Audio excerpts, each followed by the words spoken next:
Hello दोस्तों, तो आज हम रिवाइज करने वाले हैं फलोद्यान की स्थापना और प्रबंधन।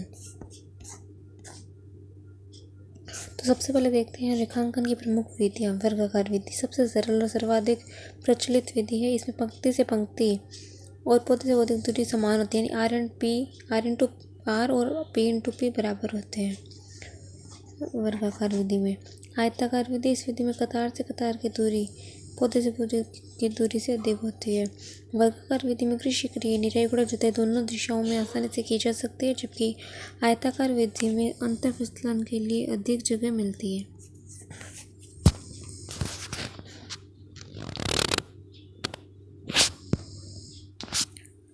रेखांकन यानी विशिष्ट विधि। षटभुजाकार विधि, इस वर्गाकार विधि की तुलना में 15% अधिक पौधे लगाए जा सकते हैं।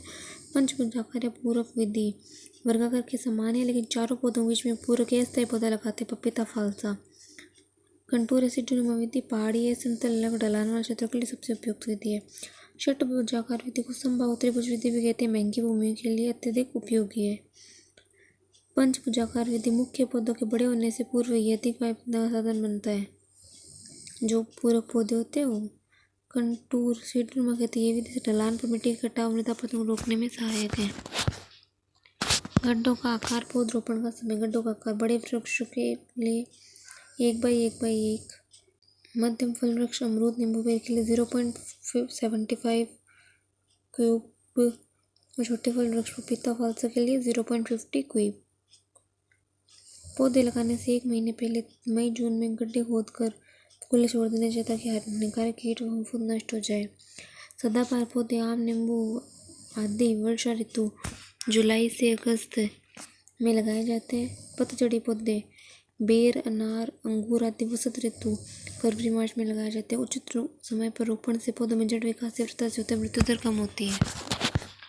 वायुरोधक पौधे बाग के उत्तर पश्चिम दिशा में कतार में लगाए जाते हैं। सर्दियों में ठंडी हवा पाली और गर्मियों में गर्म आलू से फल वृक्षों को बचाव करना इसका मुख्य उद्देश्य होता है।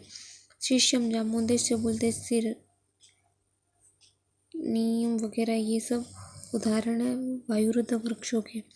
वायुरोधक वृक्ष घने ऊंचे तेजी से बढ़ने वाले होने चाहिए। मुख्य हवा के बहाव की दिशा में लंबवत लगाया जाना चाहिए। पाले से बचाव। पाले का समय। पाला मुख्यतः दिसंबर से जनवरी के महीनों में पड़ता है। पौधे कोशिकाओं को नष्ट कर देता है।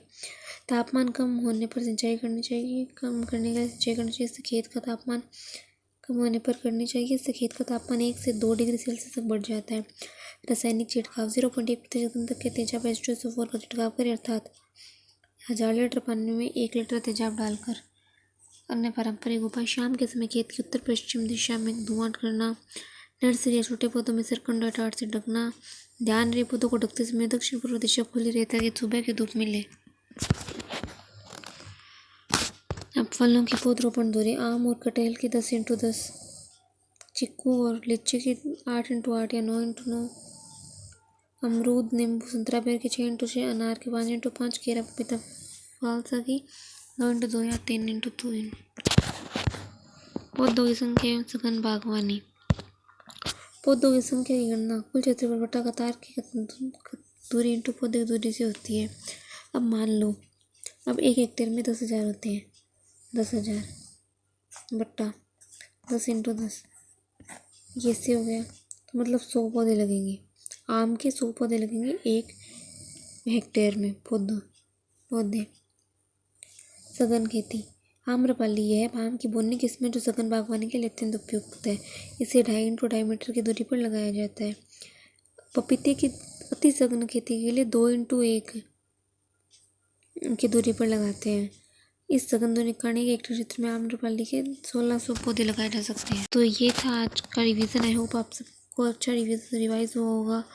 अगला वीडियो कौन सा चाहिए कमेंट में बता देना। ये वीडियो कैसे लगा ज़रूर बताना। Thank you so much. Bye.